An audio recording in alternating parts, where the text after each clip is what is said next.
Hi everyone, welcome to Mindsprout. Learn from the past, raise the future. Let's get started.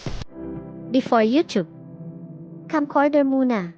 Bago pa magkaroon ng online videos, ginagamit ng mga tao ang camcorders para mag-record ng memories. Ito ay portable video camera na may built-in recorder. Ginagamit ito sa birthdays, travel videos, family gatherings, at lahat ng recordings ay nakasave sa tapes. Pero may limitations ang camcorders. Kailangan mo ng tapes para mag-record. Limited din ang storage. Kapag puno na, kailangan mong palitan. Para mapanood, kailangan mo pa itong i-connect sa TV o computer. Hindi rin madali i-share ang video sa ibang tao. Noong 2005, nagbago ang video sharing dahil sa YouTube. Dito nagsimula ang bagong era, content creators. Hindi mo na kailangan ng tapes. Pwede ka nang mag-record gamit ang phone o camera at i-upload agad online. At ang videos mo ay pwedeng mapanood ng buong mundo. Ngayon, kahit sino pwedeng maging creator. Di mo na kailangan ng mahal na equipment.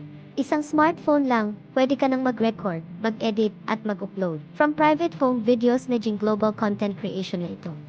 From camcorders to YouTube creators. Ang simpleng pag-record ng memories, naging global storytelling.